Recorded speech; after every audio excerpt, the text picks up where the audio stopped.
నమస్తే V3 news కి స్వాగతం. నా పేరు నిహార్. ముందుగా హెడ్లైన్స్.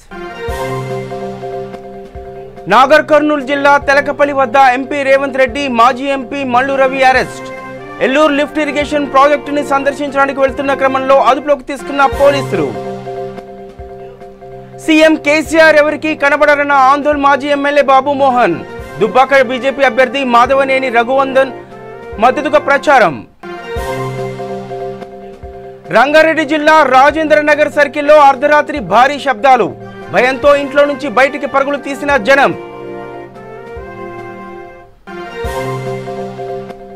మహబూబాబాద్ జిల్లా మరిపెడలోని గుడుంబా స్థావరాలపై పోలీసుల దాడులు. గుడుంబా తయారీ చేసే వారిపై కఠిన చర్యలు తీసుకుంటామని హెచ్చరిక.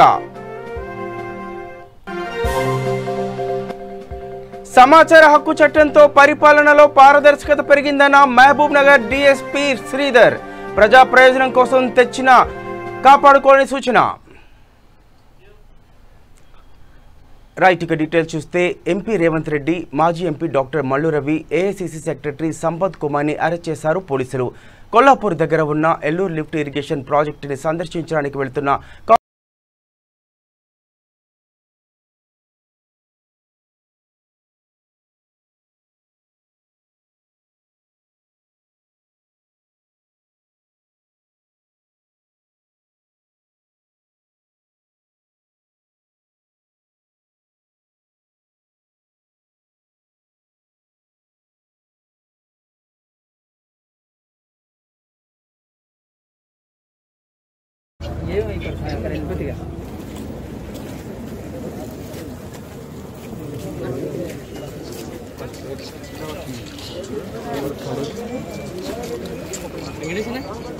పథకము రాష్ట్ర ప్రభుత్వం కేసీఆర్ అవినీతికి పాల్పడడం వల్ల పాలమూరు రంగారెడ్డి ఎత్తిపోతల పథకాన్ని కల్వకుర్తి లిఫ్ట్ ఇరిగేషన్ కు 2 కిలోమీటర్ల అవతల ఉన్న ప్రాజెక్టును 3,200 కోట్ల రూపాయల అంచనాలతో మొదలుపెట్టిన దాన్ని 80 కోట్ల రూపాయల పనులు అయిపోయిన తర్వాత దాని ధరలు పెంచుకోవడానికి అప్పటికి ఓపెన్ టన్నెల్, ఓపెన్ కెనాల్ ఉన్న ప్రాజెక్టును స్థలం మార్చి తీసుకొచ్చి కల్వకుర్తి ఎత్తిపోతలకు 200 మీటర్ల పక్కనే పనులు మొదలు పెట్టినరు. ఈ పనులు మొదలు పెట్టేటప్పుడు సాంకేతిక నిపుణుల కమిటీ, ఎక్స్పర్ట్స్ కమిటీ అందరు కూడా బెంగళూరు నుంచి అపాయింట్ చేసిన కమిటీ కూడా మీరు కల్వకుర్తి ఎత్తిపోతల పథకం పక్కనే పాలమూరు రంగారెడ్డి ఎత్తిపోతల పథకాన్ని అండర్ టనెల్లో మీరు ఏదైతే చేస్తుండ్రో ఈ పనులు చేయడం వల్ల ఇక్కడ బ్లాస్టింగ్ చేయాలి, మీరు టనెల్ కొట్టాలంటే బ్లాస్టింగ్ చేసేటప్పుడు కల్వకుర్తి ఎత్తిపోతల పథకం మొత్తం విధ్వంసం అయిపోతుంది, అక్కడున్న పంపులన్నీ కూలిపోతాయని చెప్పి ఎక్స్పర్ట్స్ కమిటీ నివేదిక ఇచ్చింది. ఇదే కాకుండా దీని ధర కూడా ఈ రోజు మీరు 3,200 కోట్లతో మొదలుపెట్టిన పనులు 5,000-6,000 కోట్లకు పెరుగుతుంది, 2,000 కోట్ల రూపాయల అంచనాలు పెరుగుతాయి. ఇది ప్రభుత్వానికి తీరని నష్టం అని చెప్పి ఈఎన్సీ నుంచి ప్రిన్సిపల్ సెక్రటరీ వరకు, ఎక్స్పర్ట్స్ నుంచి ఆఫీసర్స్ వరకు ఇచ్చిన నివేదికలను పుట్టలో తొక్కేసి కేఆర్ఎంబి హ్యాండ్ ఓవర్ చేసుకొని దీని మీద విచారణకు ఆదేశించాలి. అవసరం దీంట్లో పాత్రదారులను, సూత్రధారులను అందరినీ కూడా కఠినంగా శిక్షించి జైళ్లకు నెట్టాల్సిందిగా కాంగ్రెస్ పార్టీ డిమాండ్ చేస్తుంది. ఇప్పుడు మీడియాను కూడా అక్కడ అలౌ చేయట్లేదు సార్, ఓన్లీ కొల్లాపూర్ వరకే అలౌ చేస్తుంది మీడియాను కూడా. అంటే దాంట్లో ఏమన్నట్లు అంటే ఇప్పుడు ఎమర్జెన్సీ, అప్రకటిత ఎమర్జెన్సీ తెలంగాణలో ఉన్నది. అంటే ప్రభుత్వం తప్పిదాలను వెలికి తీసే మీడియాను గాని ప్రతిపక్షాలను గాని అణిచివేసి పీక మంచాలనే కంకణం కట్టుకుని ప్రభుత్వం వ్యవహరిస్తున్నది. కాబట్టి ఇవాళ ప్రభుత్వాన్ని డిమాండ్ చేస్తున్నాం, మీడియా మిత్రులకు కూడా విజ్ఞప్తి చేస్తున్నాం. మనందరం కలిసి కొట్లాడితేనే తెలంగాణ వచ్చింది. ఇవాళ మనందరం కలిసి తెలంగాణ పట్టిన శనిని విముక్తి చేయించాల్సిన అవసరం ఉన్నది. మీడియాను కూడా వాళ్ళు అనుమతిస్తలేరంటే అక్కడ జరిగిన తప్పిదాలు, అక్కడ జరిగిన అవినీతి, అక్కడ ప్రభుత్వం యొక్క ప్రత్యక్ష పాత్ర కేసీఆర్ కావచ్చు, సంతోష్ రావు కావచ్చు, మురళీధర్ రావు గారు కావచ్చు, కాంట్రాక్టర్ మెగా కృష్ణారెడ్డి గారు కావచ్చు, ఈ నిర్వహణకు నిధులు విడుదల చేయకపోవడమే కాకుండా ఈ పేలుళ్లకు కారణమైన వ్యక్తులందరినీ కూడా శిక్షించాల్సిన అవసరం ఉన్నది. ఇవాళ వాళ్ళని అరెస్ట్ చేయాల్సిన పోయి అక్రమ పేలుళ్లకు పాల్పడ్డ కాంట్రాక్టర్లను అరెస్ట్ చేయాల్సిన పోలీసులు వాళ్ళను వదిలేసి మీడియాను, ప్రతిపక్షాలను అరెస్ట్ చేస్తుందంటేనే ప్రభుత్వం ఏదో రహస్యాన్ని దాచిపెడుతుంది. ఈ రహస్యం బయటకు వస్తే కేసీఆర్ ను బట్టలిప్పదీసి రోడ్డు మీద వేసి ప్రజలు తరిమి కొడతారని కేసీఆర్ కు తెలుసు కాబట్టి అడ్డుకునే ప్రయత్నం చేస్తుండు. ఈ అన్నిటిని కూడా తెలంగాణ సమాజానికి అర్థమయ్యేటట్టుగా వివరించాల్సిందిగా మీడియా కూడా విజ్ఞప్తి చేస్తున్నా. ప్రమాదవశాత్తు కేఎల్ఐ ప్రాజెక్టు సర్జిపూల్ నుంచి పంప్ హౌస్లోకి నీరు చేరి మోటార్లు నీట మునిగాయి. విషయం తెలిసిన వెంటనే మంత్రి Niranjan Reddy, MLA Beeram Harshavardhan Reddy KLI project దగ్గరకు చేరుకుని నీట మునిగిన పంప్ హౌస్ని పరిశీలించారు. సంబంధిత అధికారులతో మాట్లాడి పంప్ హౌస్లోకి నీరు చేరడానికి గల కారణాలను, ప్రస్తుత పరిస్థితిని అడిగి తెలుసుకున్నారు. రైతులు ఎవరూ ఎలాంటి ఆందోళన చెందాల్సిన అవసరం లేదని, పంప్ హౌస్లోని నీటిని మొత్తం తొలగించి సాధ్యమైనంత తొందరగా మోటార్లు యథావిధిగా పనిచేసి నీటి పంపింగ్ జరిగేలా ఉమ్మడి పాలమూరు జిల్లా ప్రజలకు సాగునీరు, తాగునీరుకు ఎలాంటి ఇబ్బందులు కలగకుండా అన్ని రకాల చర్యలు తీసుకుంటామని తెలిపారు.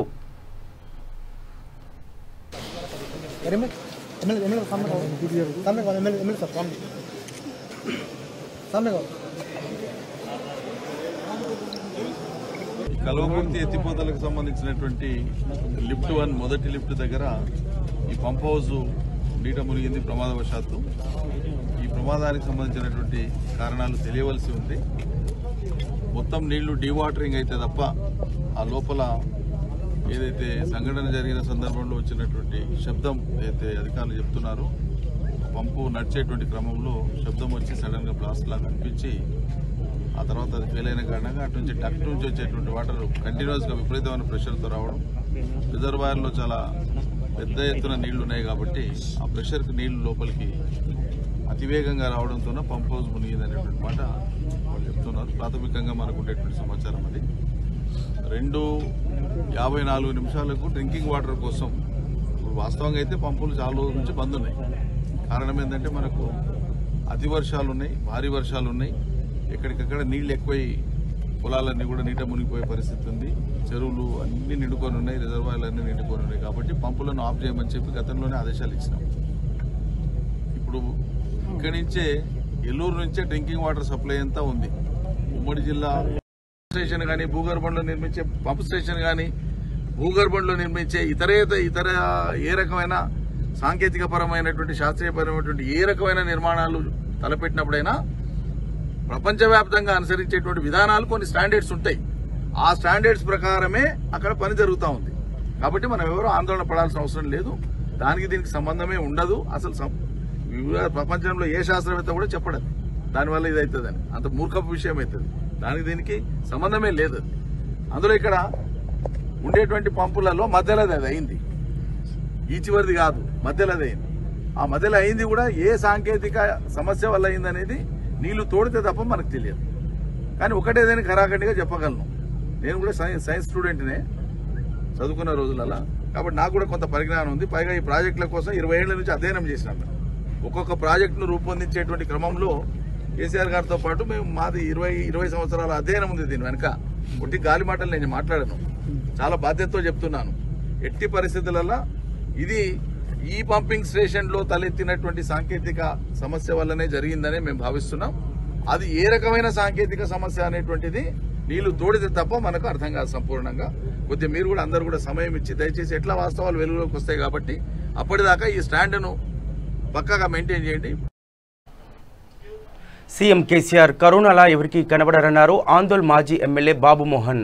సిద్దిపేట జిల్లా తొగుట పట్టణంలో బీజేపీ పార్టీ ఇంటింటికి ఎన్నికల ప్రచారం నిర్వహించారు. ఈ కార్యక్రమంలో బీజేపీ ఎమ్మెల్యే అభ్యర్థి మాధవనేని రఘునందన్ రావు, మాజీ ఎమ్మెల్యే బాబు మోహన్ పాల్గొన్నారు. అనంతరం బాబు మోహన్ మాట్లాడుతూ సీఎం కేసీఆర్ ఉద్యమ సమయంలో ఎంతో మంది నాయకులను వాడుకొని వదిలిపెట్టాడని, సీఎం కేసీఆర్ కరోనాలా ఎవరికి కనబడరన్నారు. మల్లన్న సాగర్ ప్రాజెక్టు ముంపు బాధితులను ప్రభుత్వం ఎన్నో ఇబ్బందులకు పెట్టిందని, మన సమస్యలను ప్రధానమంత్రికి తీసుకువెళ్లే నాయకుడు రఘునందన్ రావు అంటూ చెప్పారు.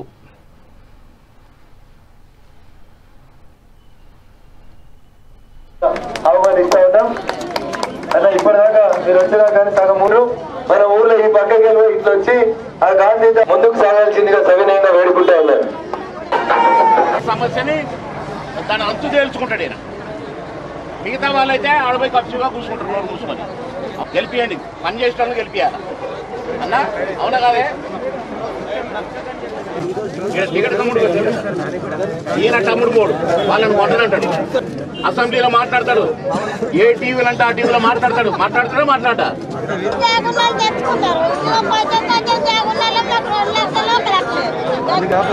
ప్రధానమంత్రి గారు చెప్తే రఘునందన్ రావు గారు ఈ నియోజకవర్గంలో పుట్టిన సోదరులు. మీరు వారిని చిన్నప్పటి నుండి చూస్తున్నారు. మొన్న జరిగిన మన తెలంగాణ సాధన ఉద్యమంలో తమ్ముడు రఘునందన్ గారికి ఎలాంటి కష్టం పడ్డాడో, ఎన్ని ఆటుపోట్లకు ఆదుకున్నాడో అవన్నీగా కూడా మీకు బాగా తెలుసు. పని చేయించుకున్నారు. తెలంగాణ రాగానే పాపం తమ్ముడిని బయటికి వెళ్ళగొట్టారు. ఆయన పని అంతే, వాడుకోవటం వదిలేయటమే. ఇవాళ టీఆర్ఎస్ పార్టీలో ఉన్న వాళ్ళంతా కేసీఆర్ ని ఫామ్ హౌస్ కాలబెడతాం, నిన్నట్ట చేస్తాం, అందరం పరాయలం పక్క దేశంలో. అట్లా అయిపోయింది దౌర్భాగ్యం. అది కూడా అట్లా ఉంచుదాం. రఘునందన్ రావు గారు మాట అంటే మాట మీద నిలబడే వ్యక్తి, పోరాటం అంటే పోరాటమే అనే వ్యక్తి. మీకేదైనా సమస్య వస్తే ఎవరిని లెక్క చేయకుండా, నాకు ప్రధానమంత్రి గారు ఉన్నారు, ప్రధానమంత్రి దాకా పోతా అన్న ధీమా ఉన్న వ్యక్తి.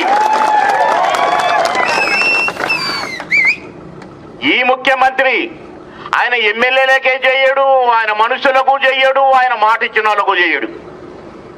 కంటికి కనపడడు, కరోనా జబ్బులాగా. అది కూడా కనపడదు కదా, కనపడదు ఎవరికన్నా కరోనా వ్యాధి ఎట్టుంటుందో చెప్పండి. ఇది ఏదైనా ఉంటే మన మల్లన్న సాగర్ విషయంలో కూడా మేడ నరుక్కొనైనా సరే, 600 అయినా సరే కుండ బద్దలు కొట్టి ఇవన్నీ అన్నాడు. ఏది మల్లన్న సాగరమే ఉంది. మీ సమస్యగానే ఉంది. పోలీసులను పెట్టి మిమ్మల్ని ఎన్ని ఇబ్బందులు పెట్టారో అన్ని కూడా నాకు తెలుసు. నేను చదివిన పేపర్లలో, టీవీలలో చూసినా. నేను ఎమ్మెల్యేగా ఉన్న హరీష్ రావు గారు మిమ్మల్ని ఎన్ని ఇబ్బందులు పెట్టి మిమ్మల్ని ఖాళీ చేయించడం మొత్తం కథ నాకు తెలుసు. నేను ఎమ్మెల్యేగా ఉన్నా కాబట్టి, అన్ని విన్నా కాబట్టి. నుంచి ఒక అభ్యర్థి, సరే టీఆర్ఎస్ నుంచి ఒక అభ్యర్థి, బీజేపీ పార్టీ నుంచి మన రఘునందరావు గారు. ఏమైంది మా మల్లన్న సాగర్, మా రైతుల కష్టాలు ఏంటి అని అడిగే దమ్మున్నవాడు, చావున్నవాడు, మీసం తిప్పగల కెపాసిటీ ఉన్నవాడు రఘునందన్ రావు గారా? రేపటి నుంచి ఆ టీఆర్ఎస్ నుంచి గెలిచేమో అడగొద్దా? ప్రగతి భవన్ గేటు దాటుద్దా? ప్రగతి భవన్ గేట్లు కాదు, కంపౌండ్ వాళ్ళు కూడా ఇప్పుడు ఆకాశం అంతా పెంచి దాన్ని కరెంటు పెట్టినట్టు ఎవరు రాకూడదని కేసీఆర్ దగ్గరికి ఒక గోడ. రంగారెడ్డి జిల్లా రాజేంద్ర నగర్ సర్కిల్, సులేమాన్ నగర్, చింతల్మేట్, పహాడి ప్రాంతాలలో అర్ధరాత్రి భారీ శబ్దాలు రావడంతో ప్రజలు కంగుతిన్నారు. భయంతో జనం ఇంటల్లో నుంచి బయటకు పరుగులు తీశారు. భారీ శబ్దాలు వచ్చిన ప్రాంతాలలో Rajendra Nagar MIM party contestants అభ్యర్థి మీర్జా రహీమద్ బేగ్ సందర్శించారు. ప్రజలు ధైర్యంగా ఉండాలని సూచించారు. గతంలో కూడా ఇదే విధంగా భారీ శబ్దాలు వచ్చాయంటున్నారు స్థానికులు.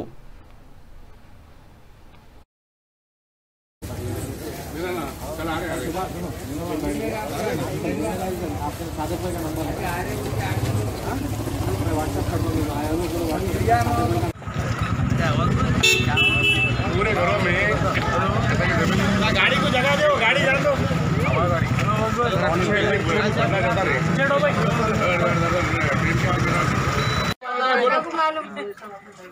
दुआ करो दूर का नमाज इंशाल्लाह खत्म हो। ये कल सुबह क्या उम्र है आपकी?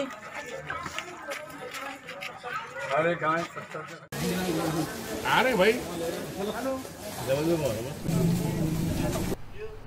మహబూబ్ నగర్ జిల్లా ప్రియదర్శిని జూరాల ప్రాజెక్టుకు భారీగా వరద పోటెత్తింది.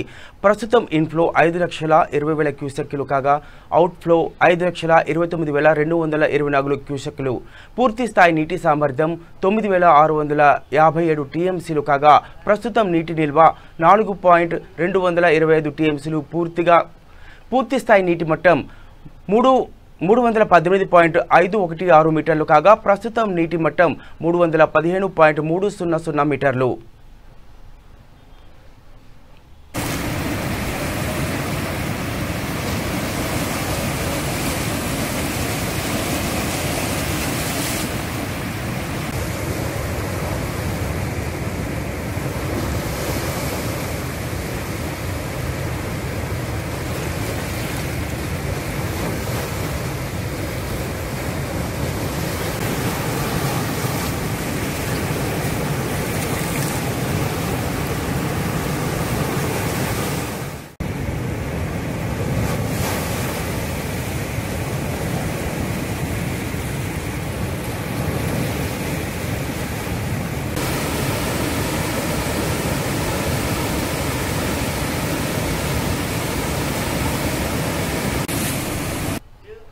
మహబూబాబాద్ జిల్లా మరిపెడ, డోర్నకల్, కురవి గుడుంబ స్థలాలపై పోలీసులు అధికారులు దాడి చేశారు. 1600 లీటర్ల గుడుంబాను ధ్వంసం చేశారు. 10 మందిని అరెస్ట్ చేశారు. ఈ సందర్భంగా పోలీసు అధికారులు మాట్లాడుతూ గుడుంబా తయారీ చేసే వారిపై కఠిన చర్యలు తీసుకుంటామని హెచ్చరించారు.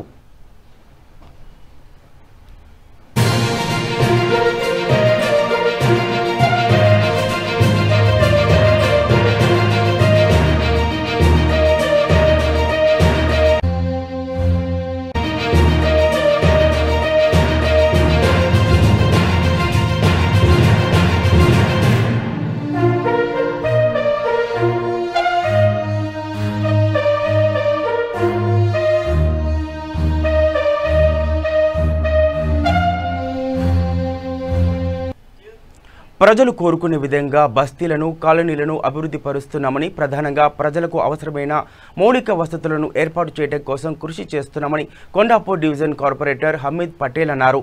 కొండాపూర్ డివిజన్ పరిధిలోని వడ్డెర బస్తీలో స్థానిక సమస్యలను అడిగి తెలుసుకోవడానికి స్థానిక నాయకులు, ప్రజలతో కలిసి కార్పొరేటర్ హమీద్ పటేల్ పర్యటించారు. బస్తీలో త్వరితగతిన అండర్ గ్రౌండ్ డ్రైనేజీ లైన్ల పునరుద్ధరణ పనులు పూర్తి చేసి వెంటనే సీసీ రోడ్డు పనులను చేపట్టే విధంగా చర్యలు తీసుకుంటున్నట్టుగా తెలిపారు. డివిజన్ పరిధిలో ఎటువంటి సమస్యలు ఉన్నా తమ దృష్టికి తీసుకువస్తే పరిష్కరిస్తామని అన్నారు. కార్పొరేటర్ హమీద్ పటేల్తో పాటు దాసర్ల సత్తయ్య, అలకుంట నరసింహ, గొలుసుల రాము, కాలనీ వాసులు పాల్గొన్నారు.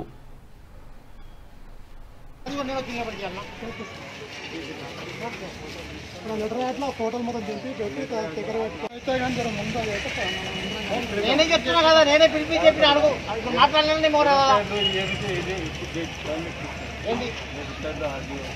రెడీ చేయండి. రేపు పోదాం సోమవారం. నేను రేపు మళ్ళీ రాను. నేను చెప్పు. సమాచార హక్కు చట్టం అమలుతో పరిపాలనలో పారదర్శకత పెరిగిందని మహబూబ్నగర్ డీఎస్పీ శ్రీధర్ అన్నారు. సమాచార హక్కు రక్షణ కమిటీ జిల్లా అధ్యక్షులు ఆంజనేయులు, కార్యదర్శి టంకర్ శివప్రసాద్ ఆధ్వర్యంలో సమావేశం నిర్వహించారు. ఈ సందర్భంగా డీఎస్పీ మాట్లాడుతూ ప్రజా ప్రయోజనం కోసం తెచ్చిన చట్టాన్ని కాపాడుకోవాలని తెలిపారు. ఈ కార్యక్రమంలో కమిటీ సభ్యులు పాల్గొన్నారు.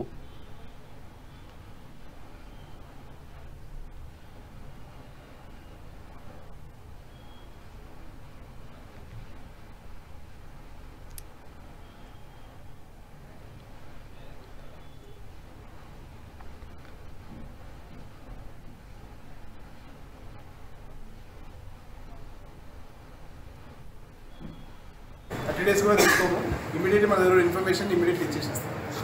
సార్ ఈ చట్టం వచ్చినప్పటి నుంచి తెలంగాణ రాష్ట్రం వచ్చి దాదాపు 7-8 సంవత్సరాలు అవుతుంది సార్. మహిళలపై, చిన్నారులపై హత్యలు తగ్గినాయి, పెరిగినాయి సార్ అత్యాచారాలు.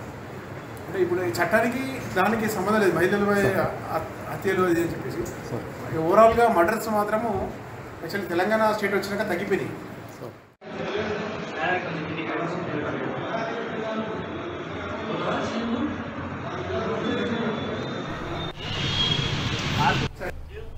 పులిచింతల నుండి దిగువకు భారీ వరద నీరు వచ్చి చేరుతోంది. దీంతో కృష్ణా పరివాహక గ్రామాలలో పంట పొలాలను నీట మురిగాయి.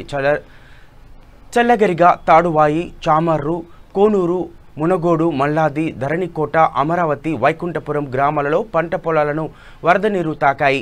అమరావతి మండలం పెద్దమద్దూరులో ప్రధాన రహదారిపై వరద నీరు వచ్చి చేరింది. దీంతో అమరావతి, విజయవాడకు రాకపోకలు నిలిచిపోయాయి.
మన దేశంలో అకస్మాత్తుగా గుండె ఆగడం వల్ల సంభవించే మరణాలను తగ్గించే విషయంలో భారతీయ హృదయ పునరుత్తేజిత మండలి కీలక పాత్ర పోషిస్తోందని రాష్ట్ర వ్యవసాయ సహకార శాఖ మంత్రి కురసాల కన్నబాబు పేర్కొన్నారు.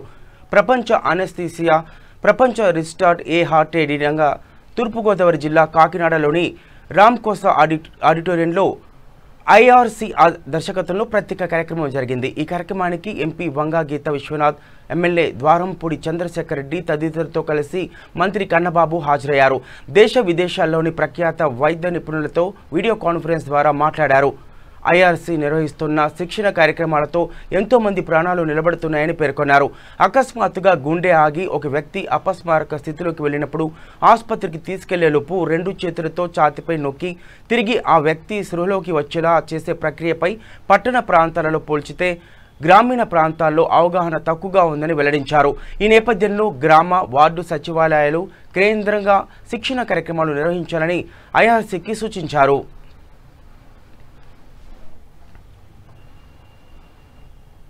ప్రమాదం అయినప్పుడు ప్రతిదీ నిలుపుకోవడానికి జరుగుతుంది. అలాగే అంబులెన్స్ వస్తుందో రాదో మనం చెప్పలేం. తర్వాత ఈ అంబులెన్స్లో ఉన్నప్పుడు కూడా కేర్ మనం ఇవ్వగలగాల, వాళ్ళని సర్వైవ్ చేసి. లేకపోతే మోస్ట్ ఆఫ్ ది టైమ్స్ ఏమవుతుందంటే క్యాజువాలిటీకి వెళ్ళినప్పటికే బ్రాడ్ డెడ్, ఆల్రెడీ చచ్చిపోయి ఉన్నాడు అని అంటారు. అటువంటిది లేకుండా మనం ఇంప్రూవ్ చేసి ఎక్కువ సర్వైవల్ రేట్ పెంచాలని నా ఉద్దేశం. A program to show some awareness. Sure. Very soon, our Honorable Chief Minister is establishing our Vaisar clinics in all the areas for the almost like 15,000 clinics now we are going to be. So please kindly put up with the system and give some awareness. It's a great occasion. We are all participating with you, and really I'm thankful to you because this COVID time you are all doing great service. And many doctors, even in night time at 1 o'clock, 2 o'clock, chance secretary has madam, we are calling you and we bother you like anything.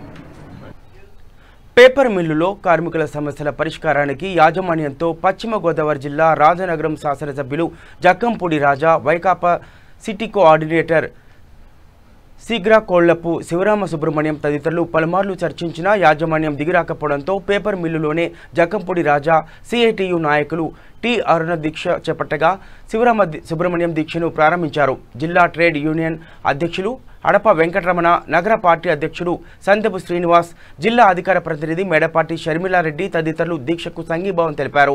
Rajamahendravaram Andhra paper mill contract కార్మికులను regularisation చేయాలని కోరుతూ యాజమాన్యంతో జరిపిన చర్చలు విఫలం కావడంతో ఆమరణ నిరాహార దీక్ష ప్రారంభించారు.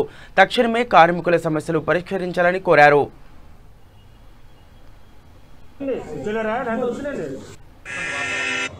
మా నిరసనలు తెలియజేయడానికి ఇవాళ ఈ దీక్షని చేపట్టాం. ఖచ్చితంగా యాజమాన్యం దిగొచ్చేంత దాకా, కార్మికులు న్యాయం జరిగేంత దాకా కూడా ఈ దీక్షను కొనసాగిస్తామని చెప్పి తెలియజేస్తాం. ప్రధానంగా ఏదైతే 25 ఏళ్ళు, 30 ఏళ్ళు, 35 ఏళ్ళు ఇదే మిల్లో పనిచేసినటువంటి సీనియర్స్ ఎవరైతే ఉన్నారో, మరి గతంలో 2019 సంవత్సరం జనవరి నెలలో అగ్రిమెంట్ చేసుకోవడం జరిగింది. కొత్తగా ఏదైతే రికగ్నైజ్డ్ యూనియన్ ఉందో ఆ రికగ్నైజ్డ్ యూనియన్కి యాజమాన్యానికి మధ్యలో ఒక అగ్రిమెంట్ ఏదైతే చేసుకున్నారో ఆ అగ్రిమెంట్లో చాలా స్పష్టంగా సీనియారిటీని మేము ఖచ్చితంగా కన్సిడరేషన్లోకి తీసుకుంటాం. ఎవరైతే మిల్లో ఆర్డర్ ఆఫ్ సీనియారిటీలో పైనుంచి ఎవరైతే ఎక్కువ సీనియారిటీ ఉన్నటువంటి వాళ్ళ దగ్గర నుంచి రెగ్యులరైజ్ చేస్తామని చెప్పారో, ప్రధానంగా ఆ డిమాండ్ని ఇమీడియట్గా అది ఏదైతే ఆ అగ్రిమెంట్లో పెట్టుకున్నటువంటి పాయింట్ని ఇమీడియట్గా ఆనర్ చేయమని చెప్పాను అనేది ప్రధానమైనటువంటి. అంటే యాజమాన్యం ఏజ్ ప్రాబ్లం వస్తుందని చెప్పిందండి, దాని ప్రకారం వాళ్ళు ముందుకు రాకపోతే మీ కార్యాచరణ ఎలా ఉంటుంది? 25 ఏళ్ళు 30 ఏళ్ళు పనిచేసినటువంటి వాళ్ళకి, ఈ మిల్లు అనుభవం ఉన్నటువంటి వాళ్ళకి, అంటే రేపు రిటైర్ అయిన తర్వాత కానీ లేకపోతే రిటైర్మెంట్ స్టేజ్కి వచ్చిన తర్వాత కూడా వారికి ఒక ఉద్యోగ భద్రత అనేటువంటిది లేకుండా ఉండడం అనేటువంటిది కరెక్ట్గా. సహజంగా కాంట్రాక్ట్ అనేటువంటిది 1 సంవత్సరం లేకపోతే 1.5 సంవత్సరం 2 ఏళ్ళు చేసుకునేటటువంటిది. ఈవేళ ఇన్ని సంవత్సరాల నుంచి కంటిన్యూగా చేయించుకుంటూ వాళ్ళతో ఇవాళ అవకాశం వచ్చినటువంటి పరిస్థితుల్లో ఎక్కడైతే వేకెన్సీలు క్రియేట్ అయినాయో ఆ వేకెన్సీలు ఫుల్ఫిల్ చేయండి, ఖచ్చితంగా ఎవరైతే 25 ఏళ్ళు 30 ఏళ్ళు సీనియారిటీ ఉన్నటువంటి వాళ్ళని రెగ్యులరైజ్ చేయండి అని అన్నప్పుడు దాన్ని చేస్తాము అని చెప్పి ఒప్పుకొని కాగితం మీద అగ్రిమెంట్ కూడా సంతకం పెట్టినటువంటి వాళ్ళు కేవలం కొంత జాప్యం చేస్తూ కార్మికుల తాలూకా ఉద్దేశాలను కానీ వారి ఏదైతే చేస్తామన్నటువంటి కార్యక్రమాలు కానీ నిర్లక్ష్యం చేయడం అనేటువంటిది మంచి కాదు అనేటువంటి ఉద్దేశంతో ఇవాళ దీక్ష చేయడానికి ప్రధానమైన ఏలేరు ఆధునీకరణ పనులు వెంటనే ప్రభుత్వం ప్రారంభించకపోతే రైతులతో కలిసి ఉద్యమం చేస్తానని పిఠాపురం మాజీ ఎమ్మెల్యే ఎస్విఎస్ఎన్ వర్మ ప్రభుత్వాన్ని హెచ్చరించారు. ఏలేరు వరద ముంపుకు గురైన పిఠాపురం మండలం బి ప్రతిపాడు, భోగాపురం, రాపర్తి గ్రామాల్లో టీడీపీ నాయకులతో కలిసి వర్మ పర్యటించారు. మునిగిన పంట పొలాలను, ప్రాంతాలను పరిశీలించారు. ఈ సందర్భంగా వర్మ మీడియాతో మాట్లాడారు. ఈ కార్యక్రమంలో అల్లుమల్లు విజయకుమార్, సుకుమళ్ళ గంగాధర్, జవ్వాది జోగేశ్వరరావు, బొజ్జ రాజబాబు, బొజ్జ వసంతరాయుడు తదితరులు పాల్గొన్నారు.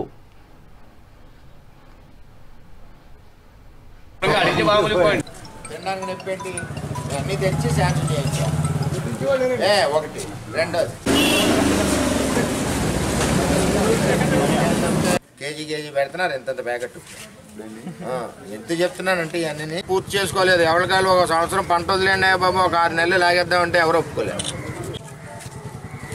ఉంది కాబట్టి అని చెప్పి మనం మోడర్నైజేషన్కి ఫేజ్ 2 146 కోట్లు, సుమారు 130-146 కోట్లు నిధులు తెచ్చాం.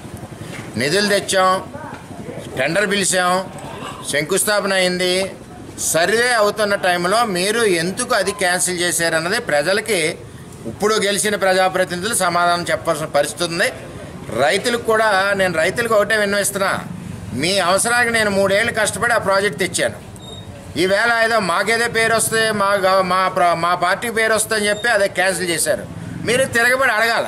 ఇంట్లో కూర్చుంటే అలాగా ఓట్లు వేయించుకున్నవాడు పాలేరులా పనిచేయవలసిందే ప్రజలకి. ఆ పని చేయనప్పుడు తాళ్ళేసి కట్టి అడగాలి. నేను పని చేయలేదు, నన్ను తాళ్ళేసి కట్టి అడగాలి. ఇంకోటి పని చేయలేదు, తాళ్ళేసి కట్టి అడగాలి. ఎప్పుడైతే ప్రశ్నించి ఓటర్ లేడో, చేసి ప్రజాప్రతినిధి ఉండడు, వాడు ఎక్కడో ఉంటాడు, ఎక్కడో ఏదో పని చేసుకుంటాడు. ప్రశ్నించి ఓటర్ ఎప్పుడైతే ఉన్నాడో, ఇప్పుడు నేనున్నానంటే ప్రజలు భయపడి కష్టపడ్డాను. ప్రజలకు భయపడాలి. భయపడడం అంటే ఏదో మన జేబులు కొడుతున్నామని భయపడడం కాదు. ప్రజల యొక్క పనులు చేయలేకపోతున్నామే, ఇవి చేయాలని భయపడుతూ ఉంటే పనులు ఎక్కువ అవుతాయి. ఇప్పుడు అది శుద్ధగడ్డ ఆధునీకరణ అన్నది పక్కన పెట్టారు. అది రైతులు తేల్చుకోవాలి. నా బాధ్యత ప్రకారం నేను ప్రాజెక్ట్ తెచ్చిచ్చాను. నాకు అధికారం ఇవ్వలేదు కాబట్టి నేను పూర్తి చేసే అవకాశం నాకు లేదు.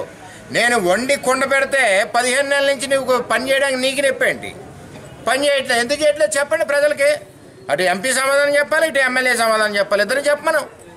లేకపోతే నేను వస్తాను చర్చికి, ఒక్కడిని వస్తాను. నేను మొత్తం నియోజకవర్గం వచ్చి నిలబడండి, నేను ఒక్కడినే వస్తాను. నేను ఎక్కడ గ్రామం చర్చి కన్నా నేను రెడీ, నియోజకవర్గం చర్చి కన్నా నేను రెడీ, మండలం చర్చి కన్నా నేను రెడీ. రండి, దమ్ముంటే మీరు ఎక్కడ కావాలో అక్కడ ప్లేస్ పెట్టుకొని నేను ఒక్కడే వస్తాను. నాతో జనం రెండో ఒకటి రాడు, నేను ఒక్కడే వస్తాను. మీరు నియోజకవర్గం అంతా ఒక పక్క కూర్చోండి, మీ టీం ఎంత ఉందో, నేనేం చేశాను ప్రజలకి, మీరేం చేశారు తేలుతుంది.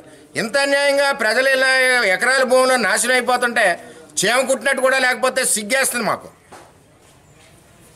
అమ్మ తిరగడానికి 3 సంవత్సరాలు పెట్టింది. ఆ కాగితం ఈ కాగితం అని చెప్పి ప్రాజెక్ట్ తెచ్చాం.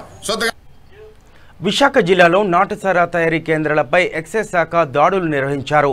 800 లీటర్ల బెల్లపు ఊట, 5 లీటర్ల నాటుసారా సీజ్ చేశారు. పరవాడ మండలం ముత్యాలమ్మపాలెం, తిక్కవాణిపాలెం, దిబ్బపాలెం గ్రామ శివారు ప్రాంతాల్లో తయారు చేస్తున్న నాటుసారా కేంద్రాలపై ఎక్సైజ్ ఎస్పీ అర్బన్ అధికారి అజిత, డిప్యూటీ కమిషనర్ శ్రీనివాసరావు ఆదేశాల మేరకు ఎక్సైజ్ సూపరింటెండెంట్ ఆర్ ప్రసాద్ ఆధ్వర్యంలో గాజువాక, విశాఖ యూనిట్ ఎస్ఐలు, సిఐలు కలిసి దాడులు నిర్వహించి 800 లీటర్ల బెల్లం ఊట, 5 లీటర్ల నాటుసారాను స్వాధీనం చేసుకోవడం జరిగిందని Sabbavaram excise SI K Rajarao తెలిపారు. అయితే ఆయా గ్రామ బంజరు భూముల్లో నిర్వహిస్తున్న ఈ దాడుల్లో తయారీదారులు ఎవరు కనిపించలేదని అన్నారు. అయితే నిల్వ ఉన్న ఊట బంజరు భూముల యజమానుల పేర్లో ఉండడంతో పరిశీలన జరుగుతోందని అన్నారు. అనంతరం వారిపై చర్యలు తీసుకోవడం జరుగుతుందని తెలిపారు.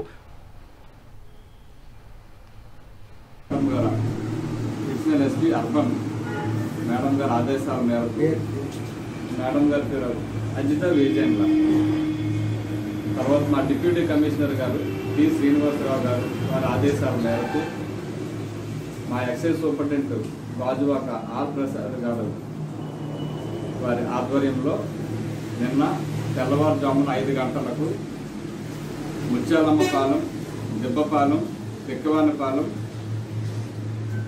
గాజువాక యూనిట్ మరియు వైజాగ్ యూనిట్లో ఉన్న సిఐలు, ఎస్ఐలు, సిఐలు అండ్ స్టాఫ్తో కలిసి తెల్లవారు 5 గంటల జామున ఈ 3 గ్రామాలలో దాడులు చేయగా 800 లీటర్లు బెల్లపు ఓటలు ధ్వంసం చేయడమైనది. 5 లీటర్లు ఆటుసారాన్ని స్వాధీనం చేసుకోవడం అయినది. యాక్షన్ అంటే అది అంతా కూడా బంజరు భూమి అండి. ఇంద్రకీలాద్రిపై దసరా శరన్నవరాత్రి ఉత్సవాల సందడి మొదలైంది. ఈ నెల 25వ తేదీ వరకు ఈ ఉత్సవాలు జరగనున్నాయి. మొత్తం 10 అలంకారాల్లో దుర్గమ్మ భక్తులకు దర్శనమివ్వనుంది. దసరా రోజున ఎంతమంది భక్తులను అనుమతించాలన్న దానిపై అధికారులు కసరత్తు చేశారు. కరోనా వైరస్ కారణంగా భక్తుల సంఖ్య కుదించేందుకు ఆంక్షలను కఠితరం చేయనున్నారు. నవరాత్రుల సందర్భంగా దుర్గమ్మ దర్శనానికి వచ్చే భక్తులకు అన్ని ఏర్పాట్లను అధికారులు పూర్తి చేశారు. నవరాత్రుల సందర్భంగా ఆలయాన్ని విద్యుత్ కాంతులతో అలంకరించారు. సరికొత్త కాంతులతో అమ్మవారి సన్నిధి కాంతులింతోంది.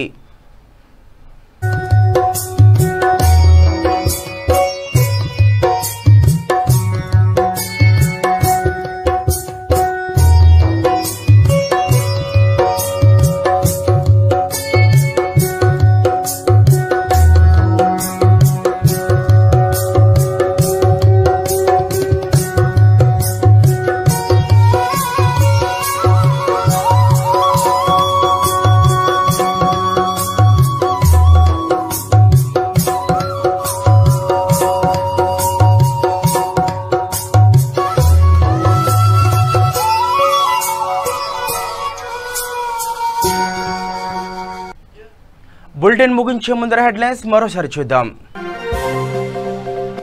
నాగర్ కర్నూలు జిల్లా తెలకపల్లి వద్ద ఎంపీ రేవంత్ రెడ్డి, మాజీ MP Mallu Ravi arrest. Elluru lift irrigation ప్రాజెక్టుని సందర్శించడానికి వెళ్తున్న క్రమంలో అదుపులోకి తీసుకున్న పోలీసులు. సీఎం కేసీఆర్ ఎవరికి కనబడరన్న ఆందోళన మాజీ ఎమ్మెల్యే బాబు మోహన్. దుబ్బాక నియోజక అభ్యర్థి మాధవనేని రఘునందన్ రావుకు మద్దతుగా ప్రచారం. రంగారెడ్డి జిల్లా రాజేంద్రనగర్ సర్కిల్లో అర్ధరాత్రి భారీ శబ్దాలు. భయంతో ఇంట్లో నుండి బయటికి పరుగులు తీసిన జనం.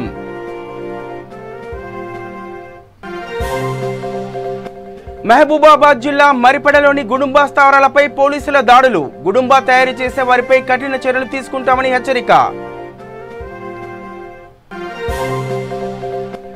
సమాచార హక్కు చట్టంతో పరిపాలనలో పారదర్శకత పెరిగిందన్న మహబూబ్ నగర్ డీఎస్పీ శ్రీధర్. ప్రజా ప్రయోజనం కోసం తెచ్చిన చట్టాన్ని కాపాడుకోవాలని సూచన. ఇవి బులెటిన్ అప్డేట్స్. చూస్తూనే ఉండండి V3 న్యూస్. లక్ష్యం సమాజ హితం.